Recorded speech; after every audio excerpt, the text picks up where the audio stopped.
Hello, hello, hello. I feel like I'm off center here, but can't can't really fix it too much. Hello, hello. This is last minute, so maybe me, myself, and I chit-chatting to myself. But I really wanted to do a walkthrough of this deck so I could shuffle it up. And I can't really do walkthroughs, or I don't like to shuffle until I can do a walkthrough on it, because otherwise I got to put it all back in order. Especially this one, because I have it in little piles of things that, areas that I want to talk about. So I definitely don't want to shuffle it until we do a walkthrough. Hello, Miss Phyllis. At least I will have somebody to talk to. Have you seen this deck? I feel like you might like this one, Miss Phyllis. I was so excited when I saw this pop up on Amazon. Hello, Miss Pamela. Um, I this Monica Boulder Sky. I'm so sorry if I'm slaughtering that. She she did the Shadowland Tarot and the Shadowland Lenormand. I think I have a walkthrough up of the Shadowland Tarot. I liked the concepts behind it. I loved the write-ups in the book. At the visually, or I guess stylistically, it doesn't hit my spot, so it's not something that I ever kept and used. But when I saw this one, I was like, oh my goodness, I have to snatch that one. Miss Pamela has this and loves it. Oh, hello, Mr. Ron. I had to snag it, and I really enjoyed looking through it. So we're gonna take a look at this. So it is Between the Worlds. I love that name. Hello, Tammy Pie. Between the Worlds, shadow casting with bone and curio oracle cards. So I'm super excited. You all know I'm big into casting. I love casting. I do have a bone casting set. I don't even actually, I'll be honest, want to show it too much. I use it in my ancestor work all of the time, but it's very, very precious to me, and it's not real big. I sometimes mix other things in, but mostly I cast and then I will add in runes. These are, again, very precious to me. They only stay on my ancestor deck. And then I have been lately casting in more curio wise with animal charms. This is just animal charms here. So I do utilize bone casting, and I combine it with other types of castings. And so so that's something that I use a lot. This is, here you go. If you have a bone casting set, I, way back when I first got this all put together, I took a picture and then I turned the picture into black and white drawing, so that if I was ever questioning like what was what, and I found that to be super helpful.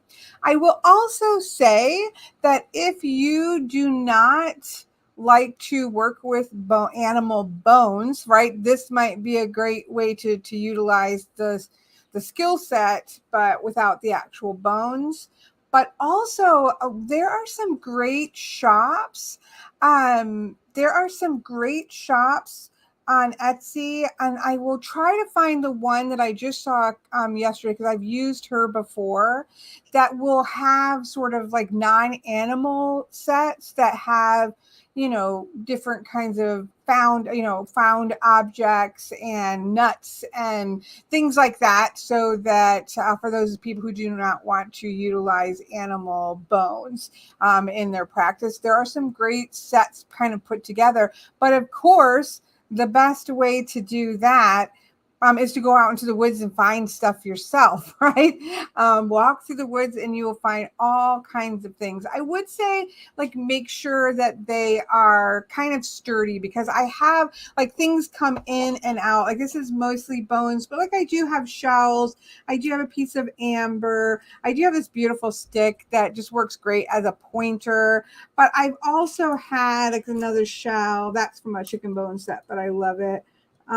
But I have had, like, there's these great little spiral shells that are in the woods around the cabin that have But they're not very sturdy, and I keep smashing them. So they don't hold up real well with shaking up and casting. So you do want to make sure it's something that's going to feel like it's going to hold up to being tossed about.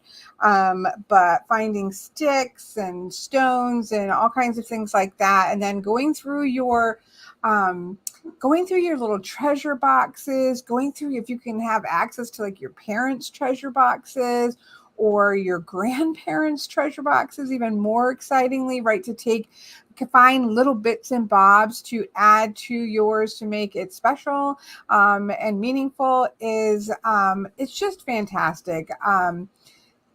Yeah, I can't speak on it enough. It's hugely my jam, and I prefer to do that with actual objects and casting, right? But this is such a great thing, and I've enjoyed the guidebook thus far since I have watched it. Okay, thank you, Miss Phyllis. Hello, Miss Jamie. Miss Deirdre's here. Hello, Kathy. So what this has on the back, it says Between the Worlds is a unique 46 symbol oracle deck created by the author from a mix of her two favorite casting systems, cartomancy and bone and curio casting. This set of captivating and original watercolor and ink artwork symbols acts as a bridge between the worlds of the seen and the unseen, providing you the vital creative tools needed to access personal, hidden truths, and shadow work, as well as gain access to information and traditional knowledge from the spirit realm. Find your path to internal illuminations and commune with the divine inside and out. This is, I think, a red feather. Didn't Jamie, we decide it was a red feather? I think this is a red feather book deck. I picked it up on Amazon, probably for cheaper than $24.99, but I can't remember off the top of my heads because I have multiple heads. So it has a chunky little, I'm really happy with this guidebook. We'll talk about that in a second. Chunky little guidebook. We have the cards, a little bit about the author themselves. I'm not a huge fan. Like, this does need a ribbon. I will say it's not going to stay in here, but I do like a ribbon. I was having trouble a couple times getting the cards out, but I have one of Miss Deirdre of the bags that I'm gonna pop that into once I've tabbed it up there. But it's a nice sturdy magnetic box, all the ways that we like it. I don't feel like we have issues with mass market decks anymore with boxes or guidebooks, like, and everything kind of seemed to have solidified. Back when I first started doing walkthroughs, right, there were a lot of, back in the day when I was a youngin', back in the day, they had, we had like those horrible Llewellyn boxes that were just giant and useless and fell apart. And there's a lot more issues with those types of things. I feel like that's all pretty well evened out and become pretty consistent in the mass market world. So maybe we should stick this here. Again, I was going to leave this open, but I actually don't like my bones and stuff being exposed to the world very long, nor my runes. I'm going to go like that. These are kept always on my ancestor altar, and that's where I use my bone casting set. And so it feels very personally power charged. And sometimes, like, lesson to all of us, sometimes we don't need to put all of our stuff. There was a mod. Let me scroll back. Somebody said that and I missed it. Pamela said, Domish, I love her stuff. She just did a mod video on this deck. Oh, I've got to remember to go look at it. So she stamped words on each card. Oh, that's pretty cool, because it does give, and I know I'm jumping ahead, but we can chit chat.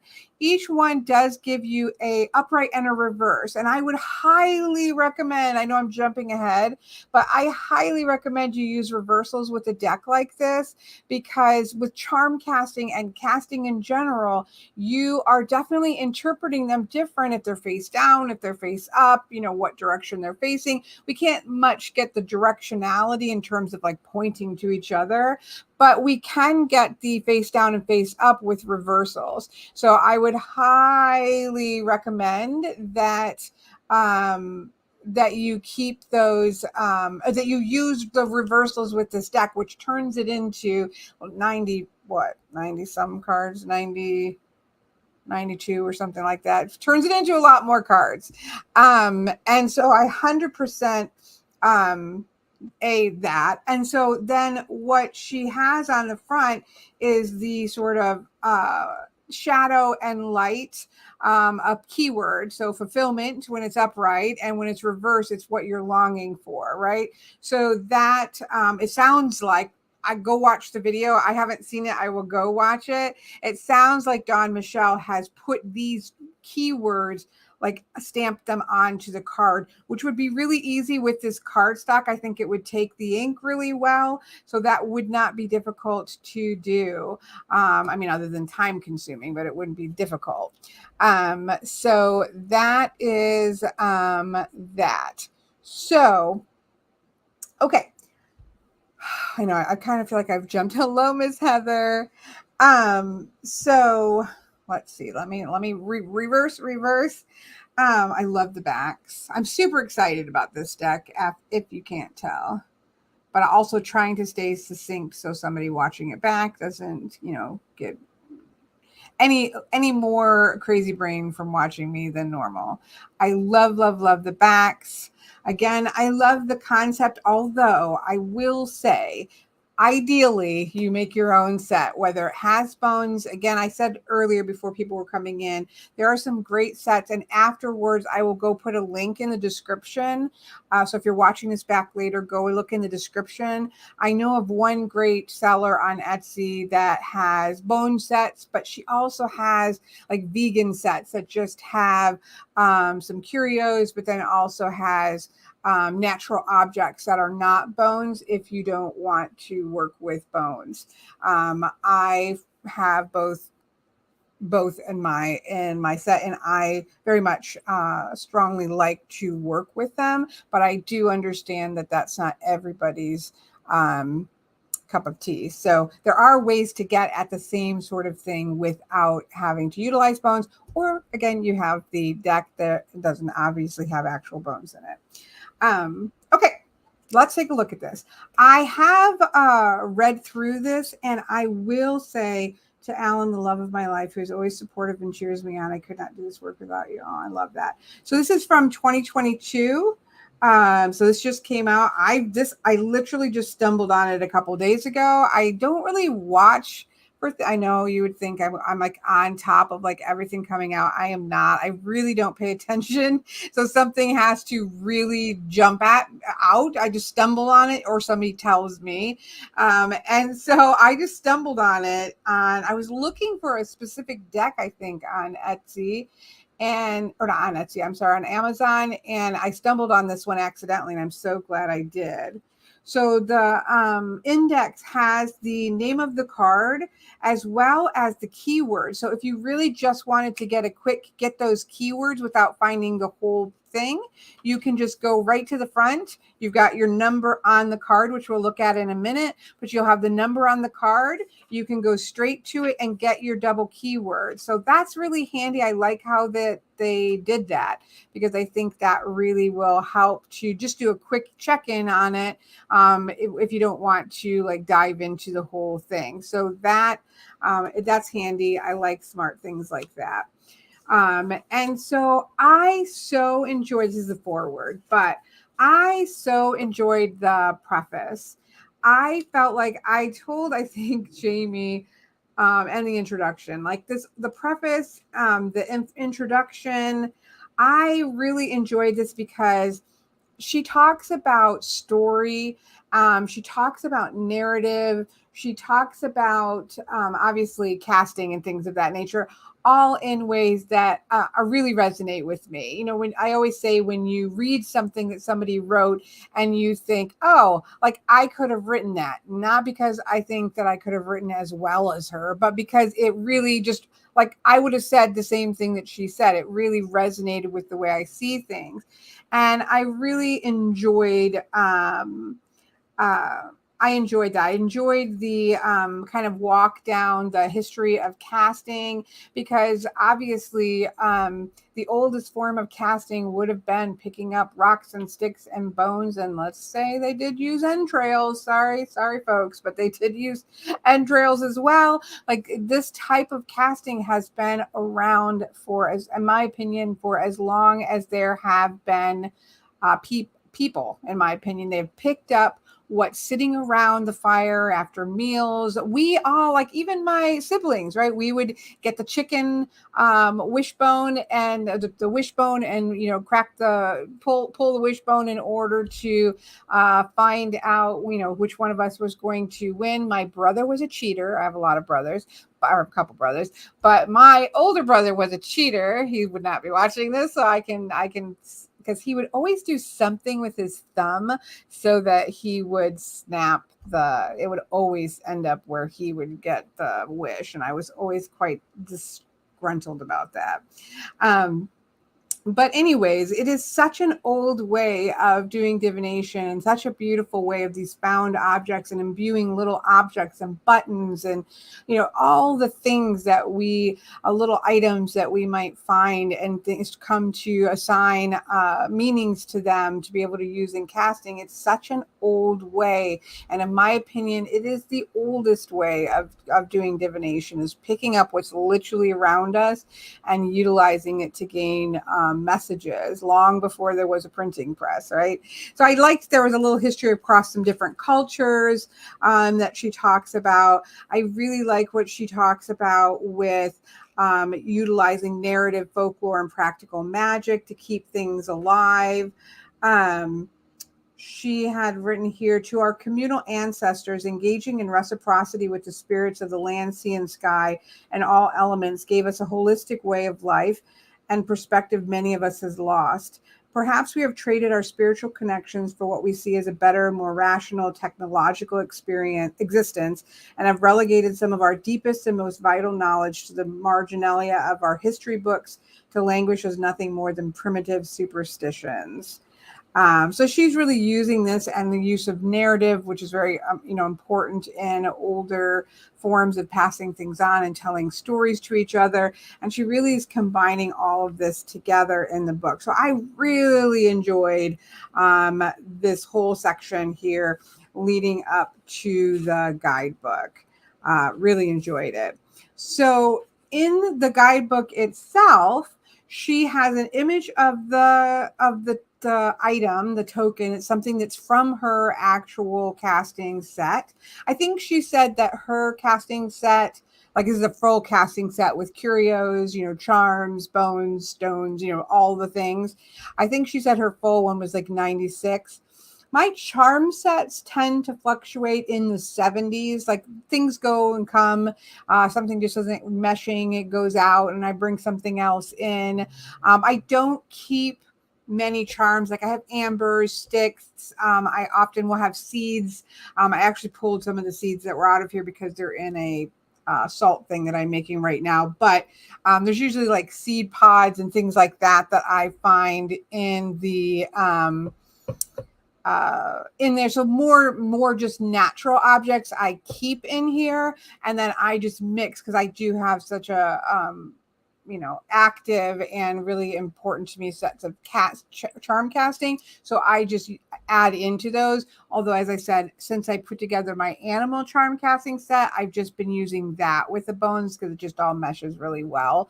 So that's what I tend to do, is I don't tend to mix them together as much, except for at the time of casting. But I think she said hers is normally 90. Obviously, she picked 46 of the ones that come up the most in readings, and she thought would be the most helpful or useful in a reading set. So you have an image of the curio or the bone or the item that she's putting in there. She has those two main keywords. So for the raven, it's seeker and messenger. And so this and that's just whether it's upright or reverse, because again, it's meant to be shuffled in that format. And then she has a story, a narrative. Sometimes it's about getting the actual item. Sometimes it's something to do with the message itself. This first one is about, I think it is her, a man who is talking to, I don't know if this is somebody, her, or if this is supposed to be just a story that she writes, but it all talks about the messages that ravens are known for giving, and how that sometimes even people who are, believe in gaining messages from the winds and from the world, we forget to pay attention, and we're kind of like, oh no, that wasn't really a message, that was just a coincidence, and we kind of lose that connection as well. So it's a nice little story that's there.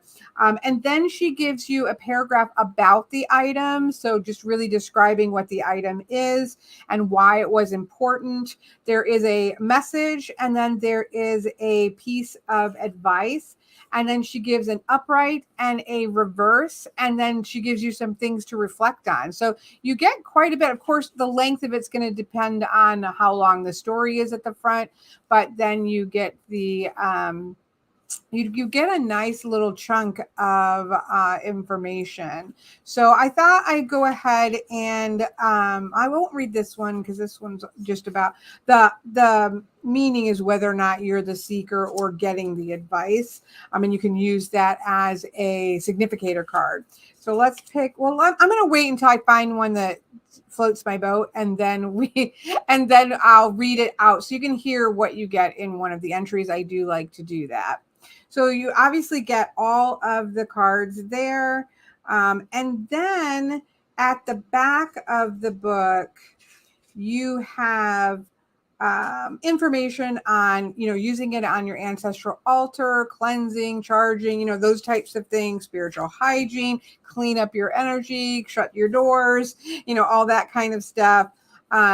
Questions and clarity in your questions, helpful card combinations and how to work with card combinations. She's got some great little things to reference if you utilize that with kind of, if you wanted to do a certain thing, what day of the week would be better for it, seasons, weather, some astrological and numerological correspondences, just kind of reference for going about the business of best days of the week, best times, best seasons to do different types of readings. So she gives you that as well, using the cards with other systems. And then she gives quite a few spreads between the worlds, a moon spread, a past life regression spread, tableau. Now, the only thing I will say, and this is just me personally, just to, take it with a grain of salt. She gives you a tableau, which this would be great as a tableau, but she has you take out 10 cards. So it's the 36 of a grand tableau. I personally would not do that. It's just my personal preference. Like, there's a reason that this deck is cohesively set to these 40, I keep forgetting, 46 cards. I would just, make it work. Do 5 rows of 8 and then some on the bottom, or make do, instead of 8, do 9 and add what you have to add. Like, I would probably formulate a tableau that works with all of the cards, because it's not like Lenormand. There's not like 36 of these cards that are Lenormand. You would just be randomly taking 10 cards out or trying to figure out what 10. So I don't think I would do that. I think I would try to, if I'm going to do a tableau with this deck, it would be put all the cards on the table. That's my personal opinion. Take it with a grain of salt. Obviously, you can do whatever you want, and she certainly can do whatever she wants with her deck.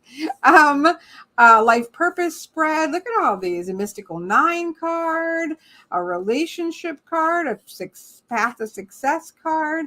So there's a lot of spreads there in the back of the book as well.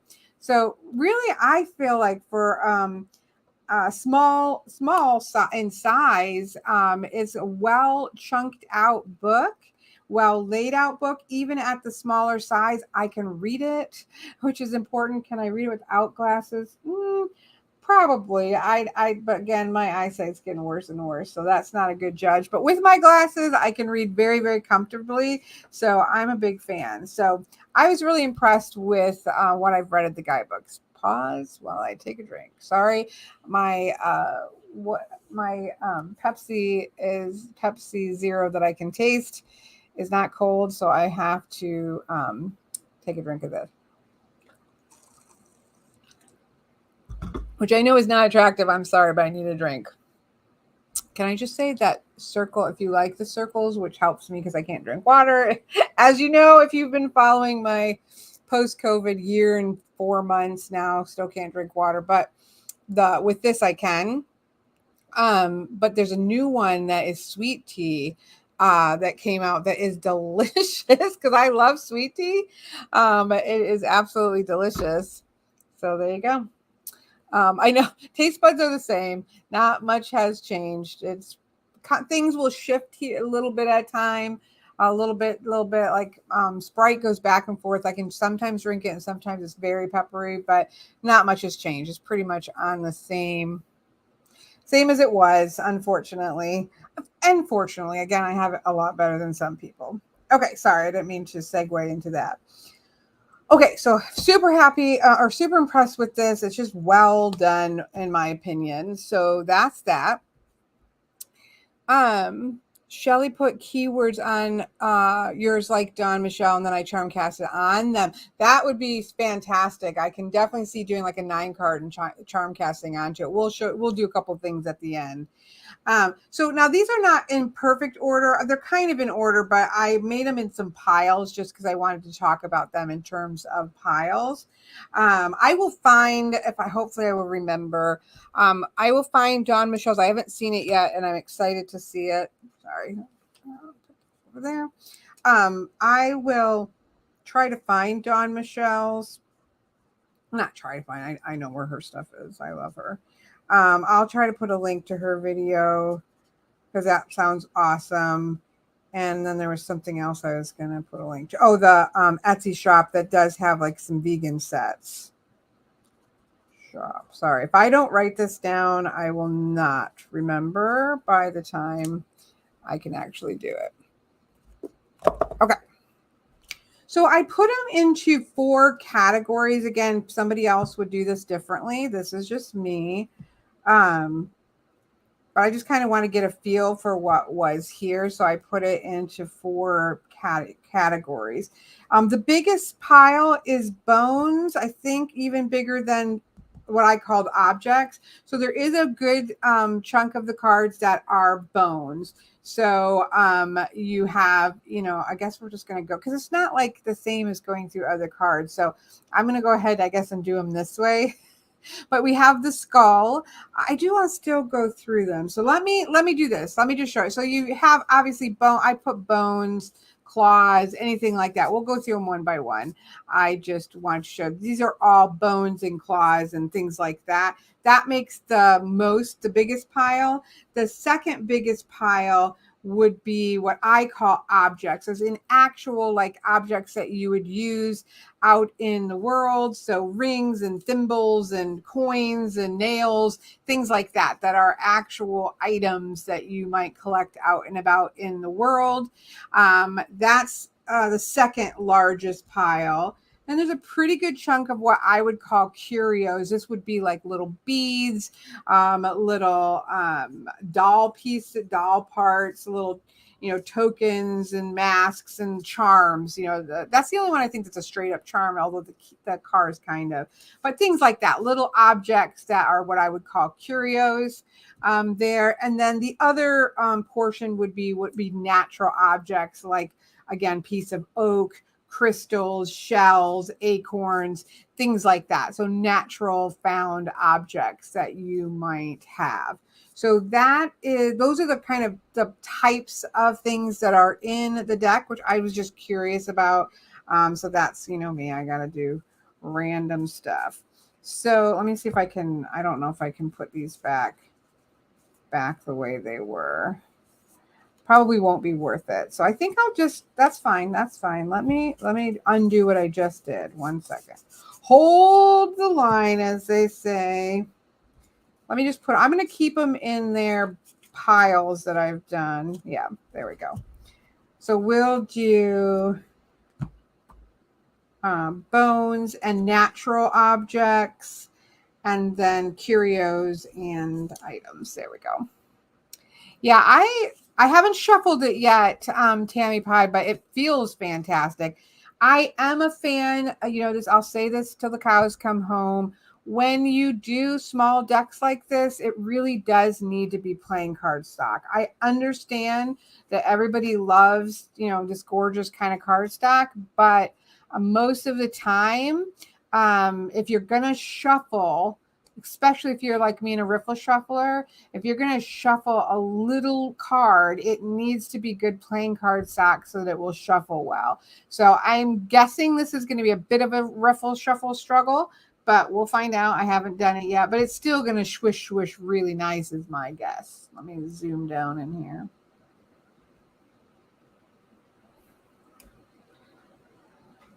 Okay. But it feels really nice. Okay, so let's get our book. That way we can look at our keywords here, how she puts them. Obviously, one of the joys of charm casting is that you can come to your own understandings of what these are. So I would maybe think about that before you put any keywords on here, because you may end up using this differently.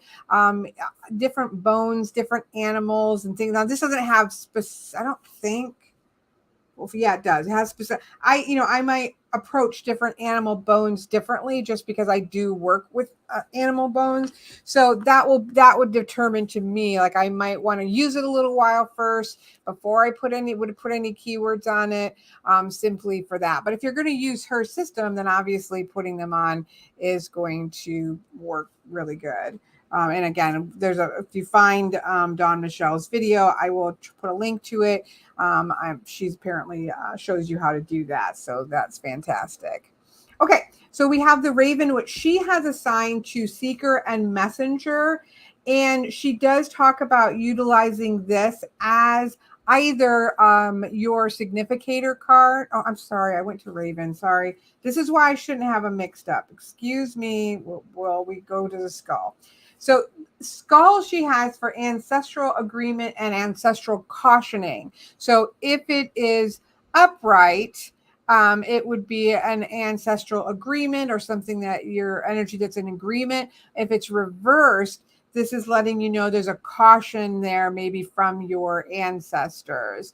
But this is in general her ancestor card here. Obviously, this could go under curio because this isn't meant to be a human skull. You couldn't cast with a human skull, but you could get like a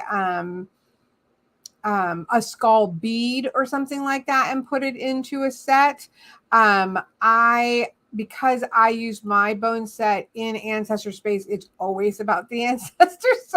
So I don't need something specific to that in my actual set. But if you were putting together a set and you wanted to have that in, you would put a bead in, obviously, versus an actual skull. So this technically is a curio, but because I just want to put a set of bones and it is a skull. So that's why I put it in this pile.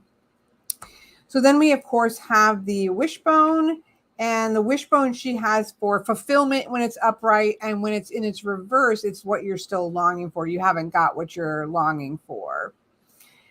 Yeah, I have a beautiful little Miss Mini Po, a little amethyst skull that would go great in a set. And if I used my set outside of space, that's what I would do. But since I don't, it's not a problem for me. Here we have, so I'm going to have to flip around a little bit, but we're just going to roll with the way I've set things up. I apologize for people watching back that it's not in order, but you're still going to see all the cards. So we have the rabbit bone here, and she has this for speed when it's in its upright, but when it is reversed, it is recklessness. You might be going so fast that you're not paying attention to what's actually going on around you. So then for the next one of the bones, we have coyote tooth, deception when it's upright, and strategy when it's reversed. I probably would use something like trickiness versus, deception, I guess, is fair enough, but I don't know. I work with coyote much more as a trickster energy. which is deceptive, but it's generally for a purpose. So I would probably use trickster or trickiness or some other word like that. If I was putting it on the card, that's just me and what I use. But coyote tooth, there we have that. Here we have wolf knuckle. Let's see what she does with that. Education, when it's upright, and ignorance when it is below. Wolf for me, just because it's one of my primary guardians, is very navigational oriented. So upright for me would probably be like in some way heating the navigation or heating the education. And upright, it would probably be like a nip in the heels, like, okay, you're off path, let's get you back on path or something like that. So again, I would be, because I work with some of these already, I probably wouldn't put keywords on it, simply because, again, I just have my own ways of looking at it. And so, but I think it's a great idea. That caution would be maybe use it a little bit first, because if you wanted to tweak how you saw a particular card, then you could just change the keywords and put them how you would see them. We have bear claw. So with Raven, which we'll see, and there's the first one. With Raven, it does have my 3 main guardian in here, which is lovely. And I have those same items. Not the Raven bead, but okay. So 26, we have bear claw for health and illness. So this is her health card again, because Bear is, one of my guardians. I work with her very in different ways. So for me, it would probably be nurture on one side, and maybe on the other side would be something more aggressive there, just because of the way that I work with Bear. But this would be health upright, and illness or lack of health or well-being if it was upside down. So I'm glad, like, I know there are people who say, oh, well, I really wish that there was keywords on here. I'm glad that we can do it ourselves, but that they're not there, because that would be harder for me to work with, because I have my own ideas of it. So I actually quite like that there aren't any keywords on it, although I can understand why it would be handy. Here we have vertebrae. She has support and collapse. I love that, right? That is what you think about with the vertebrae. It's what is going to either keep you upright, or if you have problems with it, it is what's going to cause you to start to collapse in, so that makes a lot of sense there. She doesn't have a specific animal on this one, just vertebrae in general. Sometimes you'll see like snake vertebrae are interesting to work with. But with this one, it's just vertebrae in general. Here we have the atlas bone. Sorry, I have to turn the pages to get to them. She has integrity and hypocrisy for them. I'm just going to see here. Item, she says, the atlas bone is the first cervical vertebrae in your spine, and it connects the head to the spine and allows for movement up and down as well as side to side. So it connects that support and what keeps you upright to the head space as well. So that's an interesting combination there. Again, I don't know if I would go personally with integrity and hypocrisy there, but I think that's a good card to have. Are you working from a honest headspace from this, or not? Is that connection not there? Because if you're not connected to that sort of space of integrity, then that would mean that you don't have full integrity in the situation. But you could think of other ways to think about, if that is the bone that connects your spine to your head. Now you've got full motion with connected to the head space, where you can really turn and see what is happening. So you might then, and also your ability to say yes and no. So there's a lot of things, right, that you could do with the atlas bone, I think is really interesting. I do like working with atlas bones, and so I think that that's fantastic to have in here. Again, she doesn't have it to a specific animal, but just to the atlas bone. And here she has the long bone. So she's using this for timing. Let's see if she's using a short bone. Okay, so she's using the long bone for timing of months and years, and she's using the short bone as timing for days and weeks. If we're talking about timing, are we talking about months and years? Are we'd rather get the short, which makes sense, right? With the long and the short. I've never used different sized bones that way, but I do think it's pretty cool. I think I would come up with alternate ways of using it simply because um, yeah, timing isn't always, in fact, because I use it a lot in ancestor space, it's very rarely something that's super important. But she has also, so if you go to your message, right, she says differentiating between what you can and can't control is the key to successful time management. So you might use this for what you can control, and if it's reverse, what you can't control. And then the short bone, let's see, time is an abstract, and what is short to one person may, so it might actually be short, but it may be not as short. So that there's different ways for you to approach that. I would recommend, as with animals, but I don't care, animals, bones, natural objects, whatever you're looking up, do some Google searches, like what does the short bone and the long bone do, like what is it that differentiates them from each other, and then start to pick up cues as to how you might want to utilize those when time maybe is not of importance to you in a particular reading. So again, I'm really glad that there's not the keywords on there, so that we can kind of expand on our understandings if we already use them, or find some other meanings when certain things like timing isn't important. So, but I like the idea of the short and the long of it, basically, right?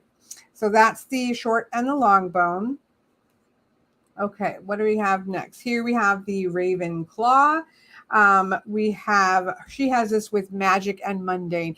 Is what's going on magical, or is it mundane? Now we do have, and let's take a look, because obviously raven in general for me is about magic and messengers, but from her little raven, sorry, let me find it.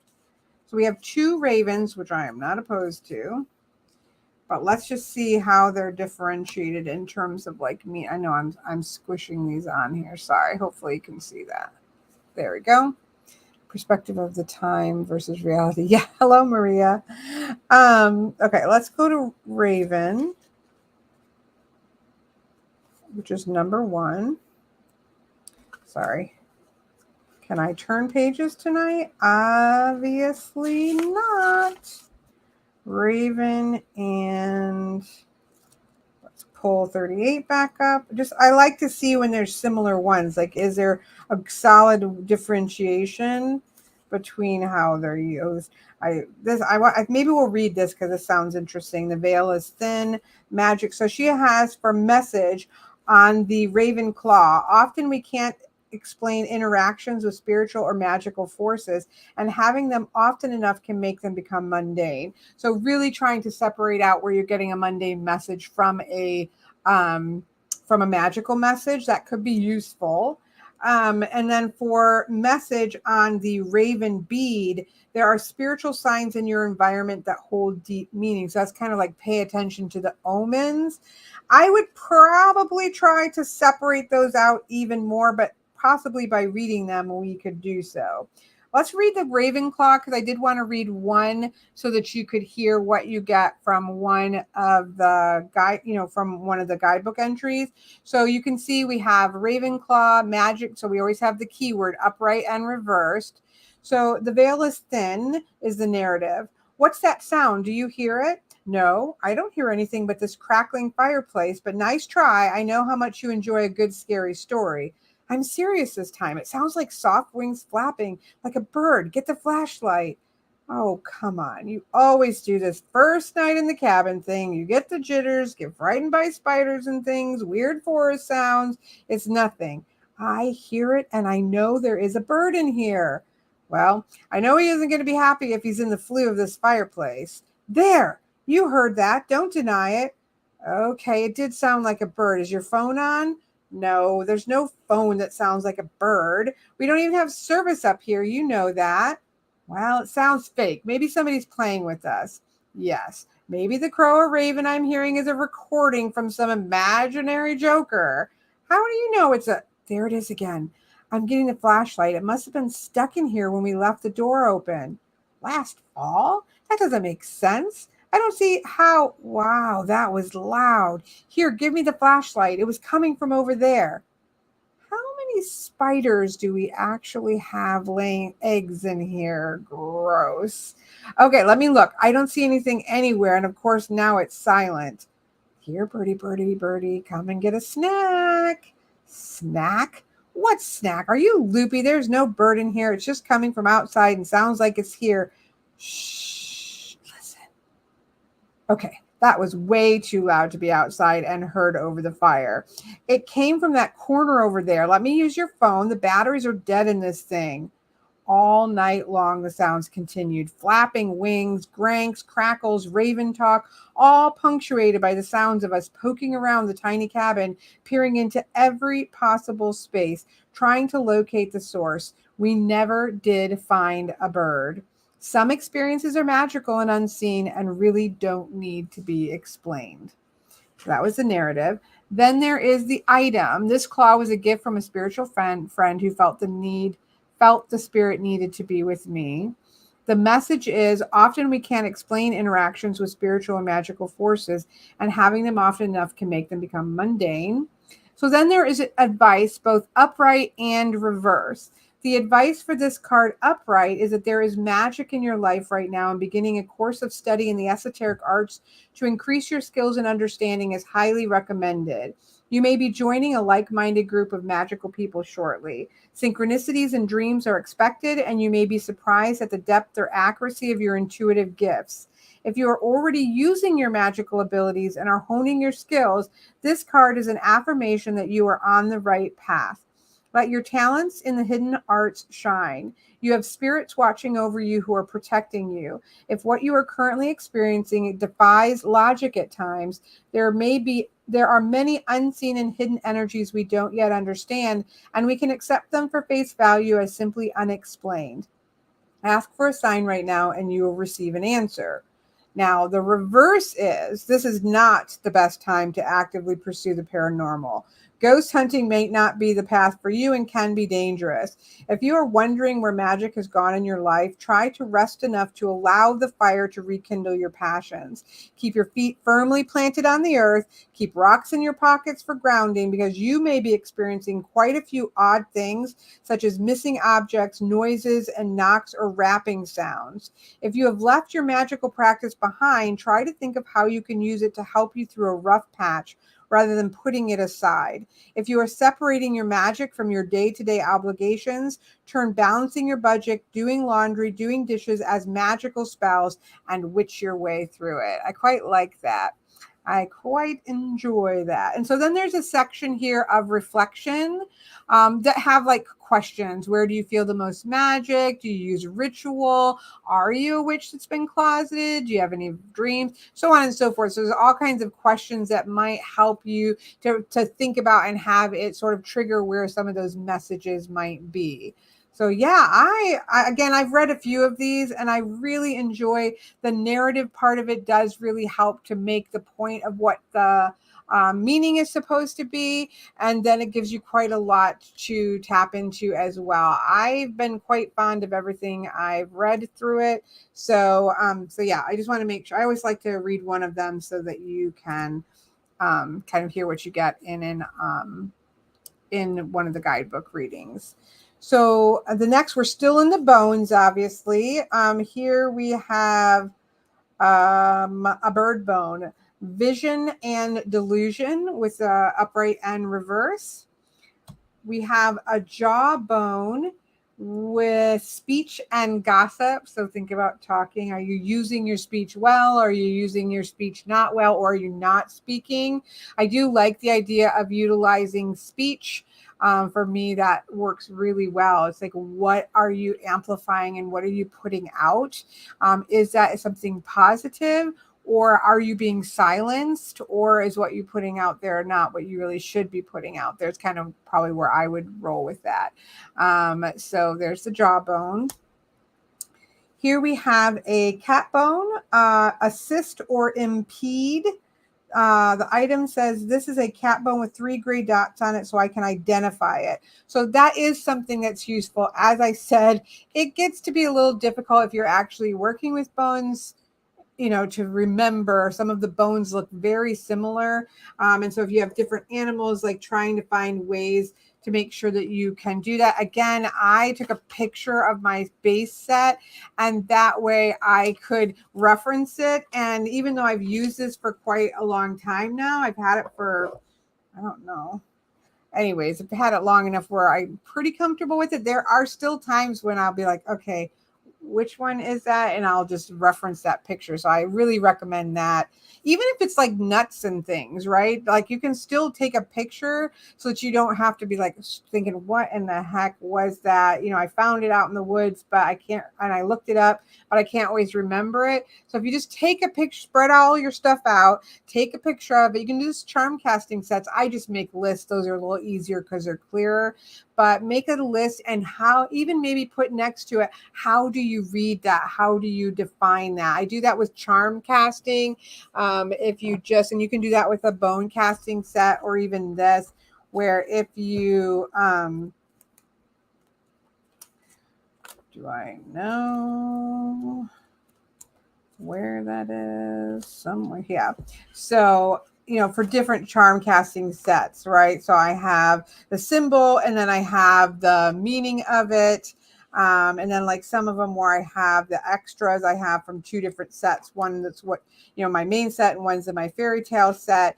And just keep track of it, because even with charms, sometimes like you've decided to go one way and then you kind of forget, especially like me, if you have quite a lot that are coming in and out, so that you can say, what, that actually is not working anymore. I'm going to shift that up. And, or cat bone, if you have a cat bone and it keeps coming up in a different way. And so then you can kind of shift that and change that and keep track of how you're working with it. So she's got hers labeled.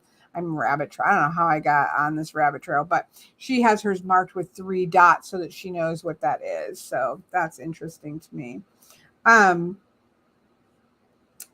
This is a cat bone with 3 gray dots on it. It was gifted to me from someone who fed an old alley cat every day for many years until it passed. He came across the bones after not having seen it for a year. Hopefully put the bones to rest. Here we have a beaver bone, or beaver tooth, sorry, 46. Creation and destruction, which makes sense with the beaver tooth, right? They can use that to create dams and all the work that they're doing, but it is extremely destructive as well. So that certainly makes a lot of sense. Here we have, so now those were all obviously bones that we were looking at, except for the raven bead that I pulled forward.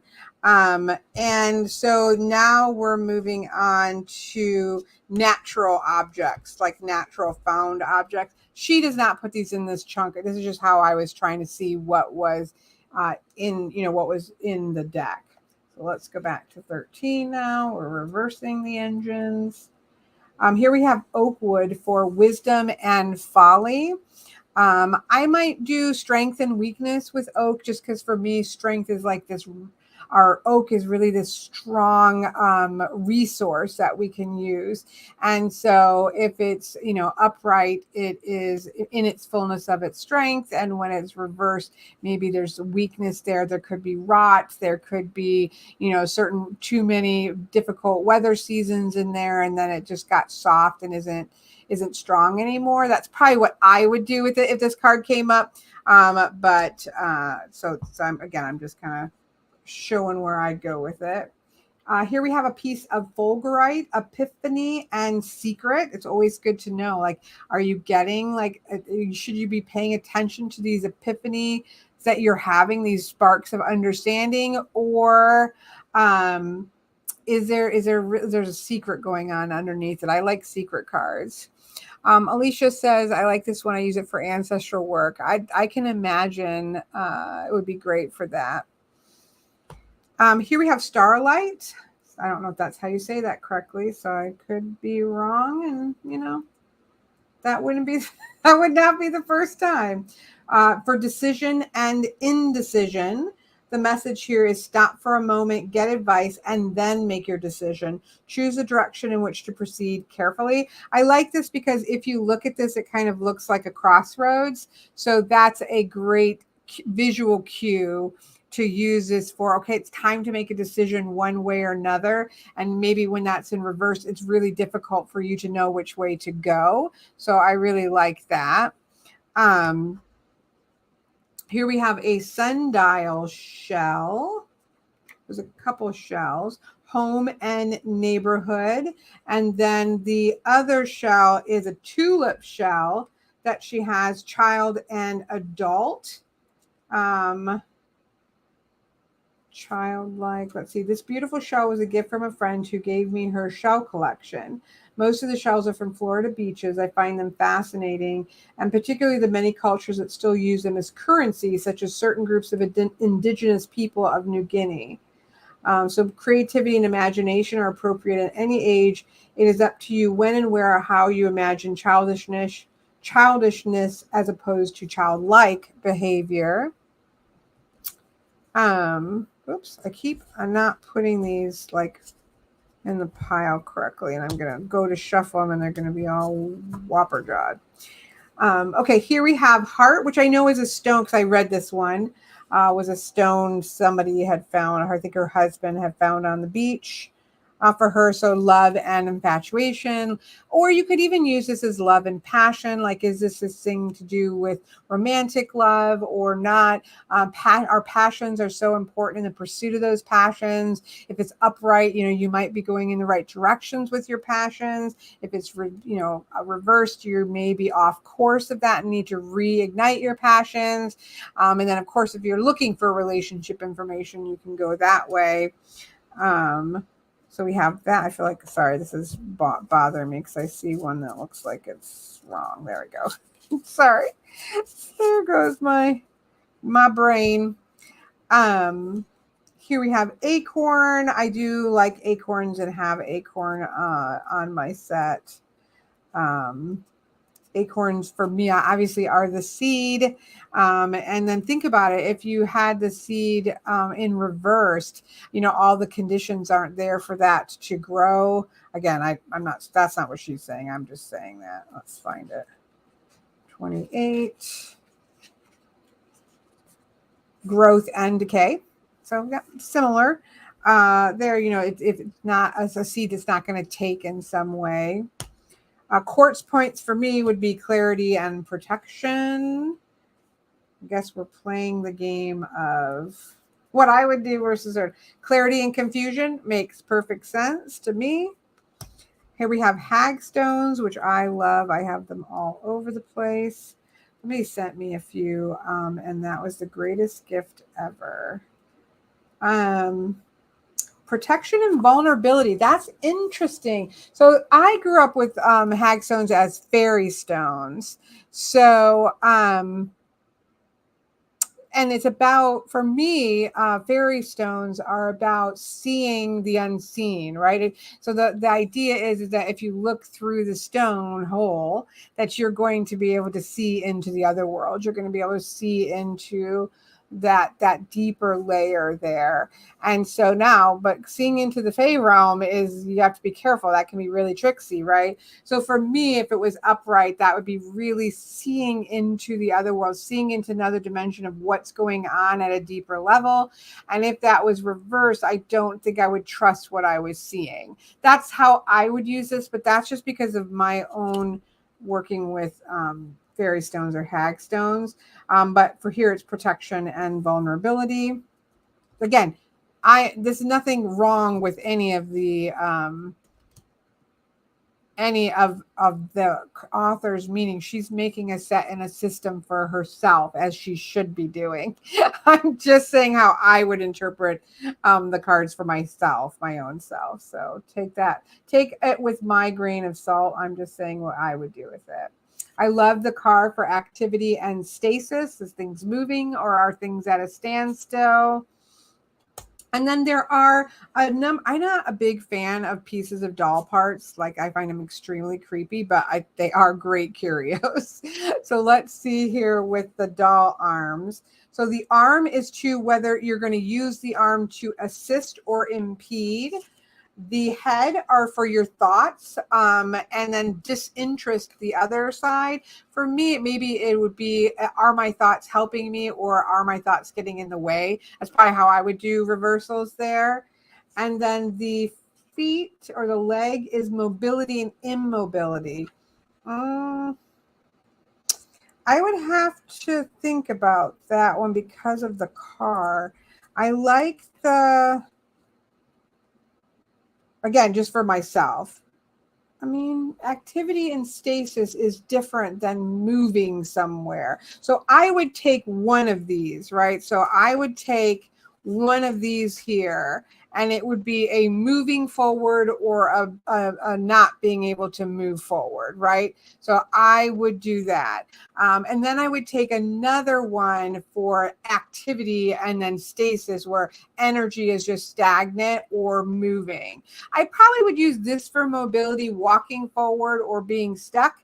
And I would use this for is energy active or passive. That would be useful to me. So that's probably what I would do, just to make sure those two things are really differentiated when they came up in a reading. For, again, purely for my own, this is my own brain thinking of how I would use the deck. Number 10, we have a cat. So now we're moving on to curios, and it has solitary and sociable. You know, are you feeling solitary or are you going against that normal nature and feeling more sociable?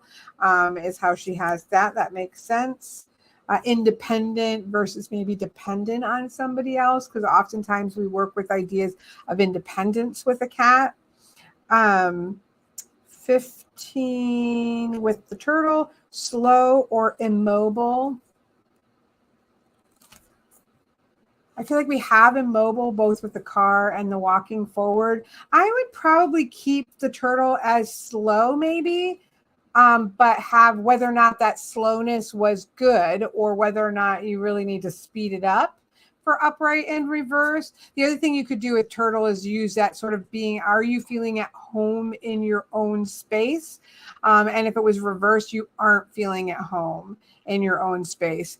That would work as well, to sort of, again, separate it out from the leg and sort of the mobility things. That's kind of maybe what I would do, is unless something else comes up better. I kind of like the idea, you know, turtles always have their home on their back. Like, is your own personal home space a place to be comfortable, or not so much right now, maybe is what I would do. Again, wholly just how I would use these as charms themselves. She has all, if you read the whole thing, you'll probably read the whole passage and be like, oh yeah, I absolutely love that. I love that there's this bound person in here. I think that is fantastic. Restriction and freedom. It makes me definitely, I have some people charms, makes me definitely want to just wrap some thread around one of them. I think that is a great idea. Ooh, I'm getting,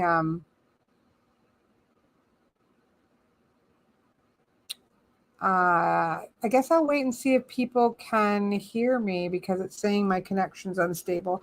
While I do that, I'm going to look at number 15 being a different color. I love stuff like that, so that would make me happy. Yeah, it is. On my copy, it definitely is. But I do love something like that. I don't think it's again, what's dark for one person, Natalie just said for it feels dark. With the reversals, it really shouldn't be one way or another. It should be, you know, half and half. So that just depends on your how it comes up in a reading. They're pretty neutral in terms of meanings because you've got the upright and the reversals there. Now, imagery wise, maybe so, but for me, it feels pretty neutral because of the reversals. So restriction when it's upright and freedom, getting your way out of the restriction when it's reversed. I quite like that. Here we have the Devil's Head, which is pretty cute. I don't mind that. For me, I would treat this as the devil card, because I do think that's such an important energy in a deck of, have you abdicated your power or have you taken your power back? Mischief or mayhem, some more of that trickstery energy there. But I really love abdication cards, so I would probably, like, if it's upright, you have abdicated your power in some way. If it's reversed, you've done the work of taking it back. Again, that's kind of what I would play with it as. 45 is ladder, ascent, and descent. Love it. Are you going up or are you going down? Love that. So then the last chunk, again, that I called, that I've set them out as chunks, are actual objects that you can find. 6 is ring, partnership, or solitude, strong connection or not strong connection, that type of thing. Like you might use ring in Lenormand. Key, obviously it's hard for me to go away from Lenormand because I use it so much. That to me would be successfully putting the key in the lock. Yeah, access or block. It's either in the right lock or it's not. So it's either, you can get in or you can't get out in. I like that. Thimble, for me, a thimble would be kind of a protective thing because it keeps you from being poked. But let's see. Work and play. So yeah, that makes sense. And if you're somebody who likes to sew, are you sewing for work or are you making a fun project? You could go. I kind of like the protection from being jabbed, and when it's off, you've lost your protection. It depends on if there's another more solid protection one. But yeah, that's the thimble. We have the compass for direction and confusion. Obviously, that makes sense. My name is totally messed up right now, so that I know that the leg for me could stand for mobility, R mobility, since I am completely immobile at the moment. Yeah, for sure. And truthfully, it's not even just personal preference, but that can change just depending on the space that you're in, Miss Natalie, right? Sometimes decks don't hit us right in one time and it's just not for us. And then we're in a different headspace and it works. It's something that we take out and use. That's one of the the joys of some decks are for some people and not for other people. And then sometimes it fluctuates even in person. There's times I love using certain decks and sometimes like, no, that's not the deck for me right now. So that can definitely play into it. But I was just stating in terms of negative meanings. I think that the system that she's made doesn't feel to be overly negative.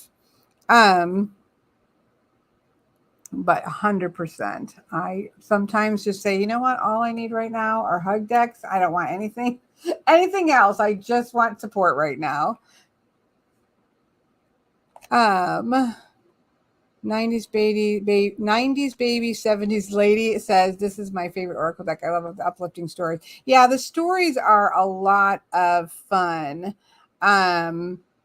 The stories I think are really neat. I think of the ones that I've read, I have really enjoyed the stories. Here we have Pen Tip 18.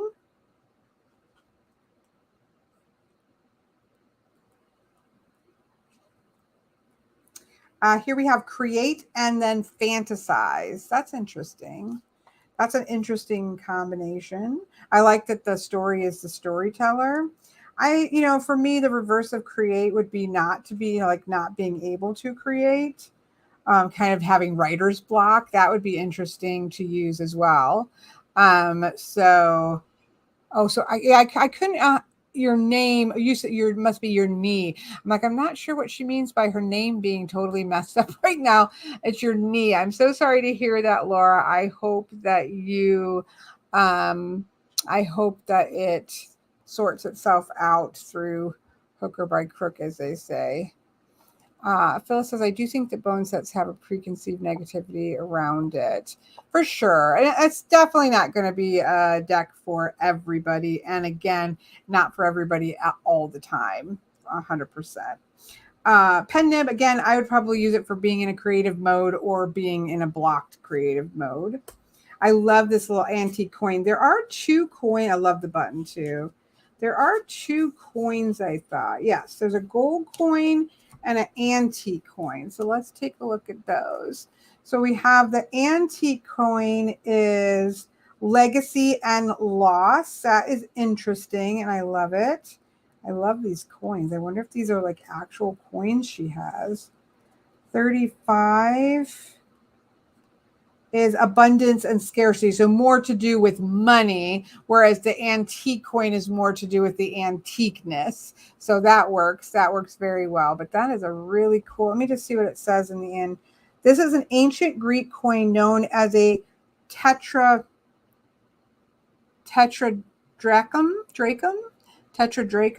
depicting the Athenian owl. Athena is the wise and warlock patron goddess of Athens. It is believed that American President Theodore Roosevelt carried the tetradrache, I'm sure I'm slaughtering that, for good luck. This coin says, from areas of Europe to the Mediterranean parts of Africa, gold coins are signs of wealth. Due to their breeding habits and speed, the rabbit is a symbol of abundance. So that's what she has on there. So this is more about it being a gold coin, and this is more about it being an antique. So that to me works really well to separate them out. Let's see. So number 30 is the button connect and disconnect. I love that. I do use buttons in charm casting. For me, buttons are really tied to nostalgia because my mom had, it still has a tin of buttons that we would just dig through. And to me, it was the greatest joy when I was little to just dig through and find like over and over and over again. She was always sewing clothes for the kids and stuff. And it was just always going through the buttons, trying to find on that day, like the most beautiful button that was in there. And my mom had, or my grandma also had, I'm sure every woman of a certain generation had a button jar. So for me, in my charm casting sets, buttons are often about that nostalgic feel. But I love the connect and disconnect because that's what buttons do. So that makes a lot of sense, and I love it. Here we have an amber necklace for 31. I don't know how you would, let me see what this says here on the item. The small amber bead necklace holds deep ancestral meaning. Amber was a major trade item from early Scandinavian traders, and Vikings along the river routes traveled south to the Mediterranean. Because it is the petrified resin of ancient trees, I believe amber holds the essence of my familial homelands and can be carried wherever I go. 100% agree. I have a piece of amber in mine. Obviously, I don't have a whole necklace. I think that would be difficult to cast with. But in terms of a card, obviously it works really well. But you can do the same thing by picking up a piece of amber or an amber bead or something like that to put into a casting, because I do love utilizing amber in casting. Now she's using this for her active and passive. So I will, and again, this is just you seeing my crazy brain. I will have to think about, I can't now remember the one, the turtle, there was something else that was I said I would probably do that active and passive. I'll have to go through some of the movement ones and kind of suss out how I'm going to land with them, just to situate them in my own head.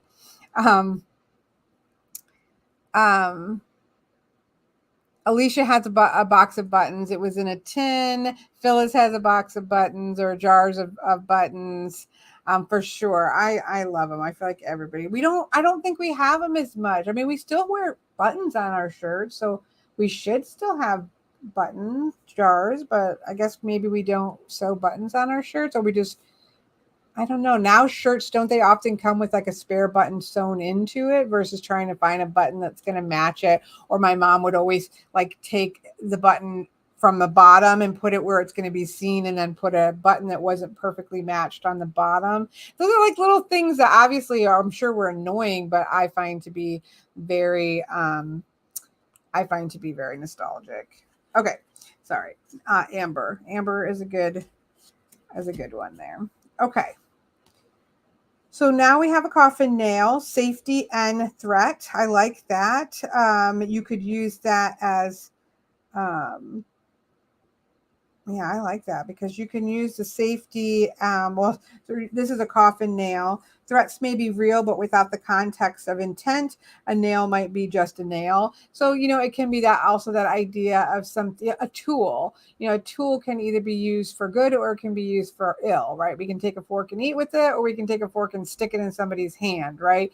So it's how we're utilizing that. Of course, there's a lot of connotations of nails in positive ways and in negative ways, like nailing a coffin, nails in Christ's hands on the cross. Like there's different long-standing connotations with nails, and especially coffin nails. We have she has on here safety and threat. But the key here is to find out the context before you just jump to it. Number 33 is a bell for aware and unaware. That's interesting. I think because I feel like we had one on awareness. I think I would do like an alert or an alarm, and then if it's in reverse, we have pushed we pushed snooze too many times, and we have missed the alert. Like something is alerting us, or there's alarm has been sounded, but with it in reverse, we are missing the message. I think that's what I think that's probably what I would go with. And then we have the last one, not of the deck, but for us, is a horseshoe. Again, this would be probably a curio because you wouldn't be casting with then you wouldn't want to mess with me, Kathy. If I was casting with a actual horseshoe, somebody is going to get injured, and most likely it would be me. But here we have, obviously, there's a strong understanding of horseshoes as bringing good luck. They were also used as protection barriers and things like that, with the iron in them would protect you from, fae that were up to no good and things of that nature. For the fork, I know. I mean, look, you can use a fork. There's all kinds of stuff. We can cut our meat with a knife, or we can use it otherwise. It's what we do with the items, right, that makes it good or bad. There is this nice poem that she has here, lyrics printed with permission from Wendy Rule. Singing to the bones, first I find you lying white and bleached by sun, or buried by the snow of winter. Like a child, I had lost you. I had felt my flesh was frozen. I had felt my mind was hollow.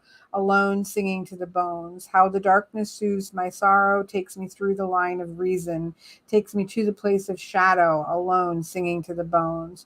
Oh, this night is holier than I can fathom, and I see you, turning back to face you, alone, singing to the bones. Very beautiful.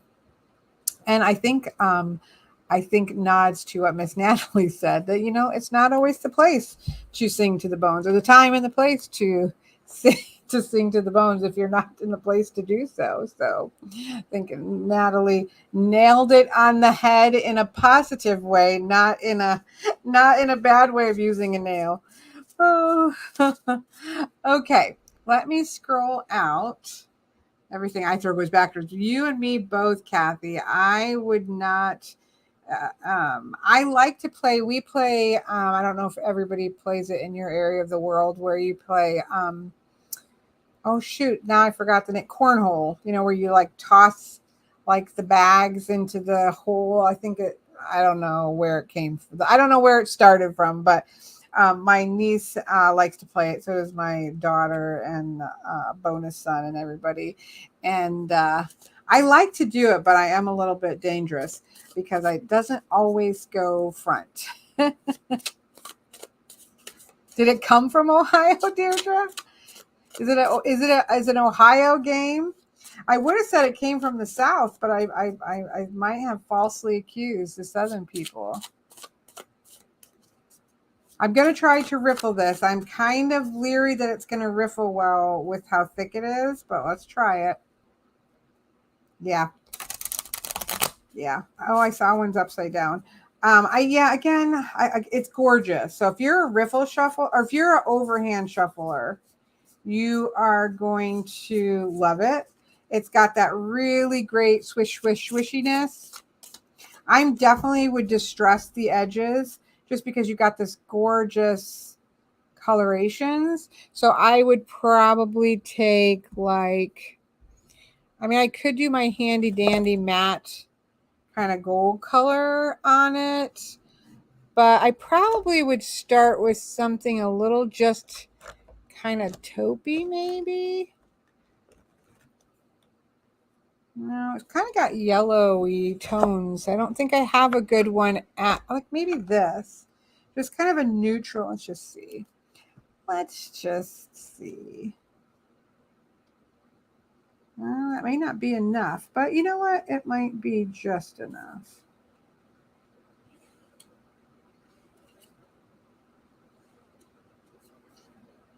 I'll do a couple of them real quick just so you can see.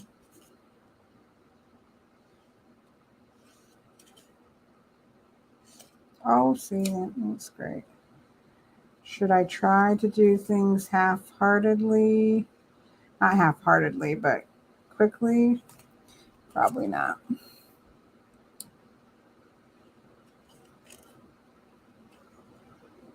Again, if you are a overhand shuffler, I think you will love it. If you are a riffle shuffler, you will not love the stock as much. Again, I know. And the problem is that the problem with for the publishers is that everybody clambers for this gorgeous kind of thick cardstock. So obviously the publishers are trying to give people what it is that they want. I like that. You could also take like a darker and like smudge the corners to kind of mimic that. And that would look pretty cool. But I definitely feel like for me, it needs something because that is just too stark white. That'll look nice. I'll finish going through the, I'll finish going through them and doing that because that works. And then I would almost say you could, and wouldn't even have to just like get another color. Just kind of go over the corners, well, maybe one more time, like that, just to kind of smudge out the corners a little bit. I don't think you're going to be able to tell with one, but you could kind of smudge the corners out a little bit darker.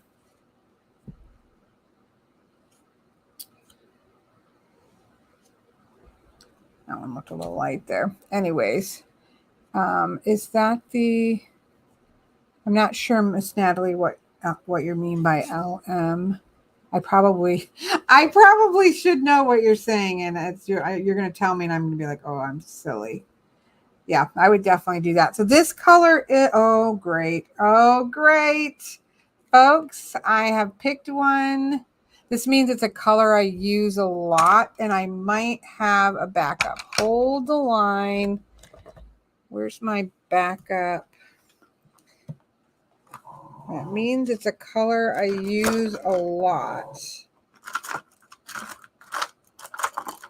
And I do feel like I have a backup copy of this. I use it a lot in my planner.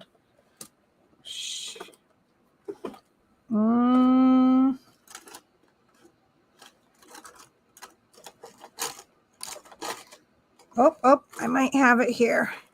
You don't even want to see my pens, folks. Oh, Sempex. Okay.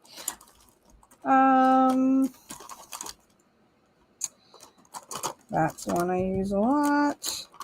That's one I obviously use a lot. That one there, I have so many of those because I use them all the time. That's black. Great. Great. Yeah, there's another one of those because I use it a lot. I don't know what color that is. That's great. That's just fabulous. Well, somewhere I do have like swatches, so maybe I can try to figure it out, but I cannot tell you at the moment what color that is. Oh, wait. Is that the same? No, this is the color I'm looking for. That's two of these because I use that. I can't tell you what color that is. That's a different color. So sorry, folks. You'll just have to look for like a beigey color because there is nothing left of a number on here. Okay, but I will most definitely be doing that. And again, I love the feel of the deck overhand. I definitely just, anything that's smaller than a tarot card, in my opinion, should be cardstock because you just cannot shuffle it. If I'm using reversals, sorry, some people ask me this. If I'm doing reversals, I just will shuffle a little bit, then just grab half and flip it, shuffle a little bit. The other thing that you can do is if you are, because it's a small deck, you can just wash it, right? Just put it all out on the table and give it a good wash. I like to do that every once in a while to give it a really good mix. The backs are completely reversible. It looks to me like.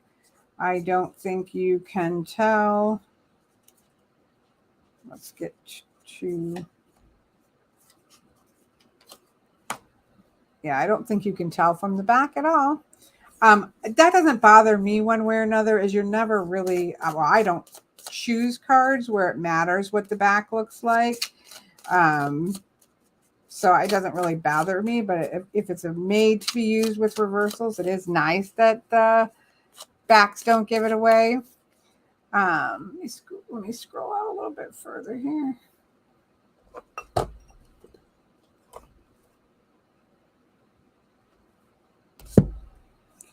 And just show what it looks like. So then you can either just like pull 3 cards. You can do a 6 card. You can do a 9 card. You could do 4 cards and then charm cast on top. This is just animals, but I'm just right here, so I'm just going to use it. You know, you can just shuffle through your charms, grab a handful, shake, cast them onto there, and then these kind of become houses for that, so it might give you more information. So if we have the coffin, the nail being used in a painful way versus in a helpful tool-like way. And then we would combine that with the energy of rabbit and think about how we would approach that depending on obviously what the question is. And so you can utilize that. And then I love how the dragonfly is flying up and away from the reading, in that sense that whatever's going on here, you know, that movement and that transformation is going to occur. So you can do that. You can grab a couple runes, cast runes on it. These kind of cards, I think are great for casting on top of. That was somebody else had said that. So that I think is a great way to utilize it, but this is a good size. And the nice thing about this texture, because it's a matte, and the thickness is that it isn't going to fly about when you do cast on it. I think that's going to be a nice clunk. The cards really aren't going to move from your casting on it. So that's nice. Hi, Queen of Shovels. Phyllis says the top and bottom have a slightly different color. But not enough. Yeah, not enough. For me, that's not enough. Well, again, I don't really mind if it's not even perfect. But for me, it's not enough to bother me or that I probably even pay attention to. So that's good. Phyllis likes to pair them with conjure cards. Yeah, finding the decks that you'd want to pair this with would be a lot of fun. That's always fun. I am all for that. But I do want to, I'm going to keep this like an hour long for somebody watching it back because I try to keep my walkthroughs at an hour long. Obviously didn't happen, but I was really excited to see this. I think it's a great way for people. I don't want to put these back in because I want, those ones are already, there we go. These ones are already edged, so I want to finish edging the deck. I was excited to see these. I like this, obviously, as you know, I like the style of symbol-based decks. I like the fact that It's kind of the conversation, especially in the guidebook around casting, which is important to me. Is well written. The book seems very well written to me, and so I think it looks really fantastic. And again, if you use a reversal, it means you have quite a lot of different energies that can pop up in a reading with a 46 card deck. So that gives you quite a lot of energies that can pop up in a reading.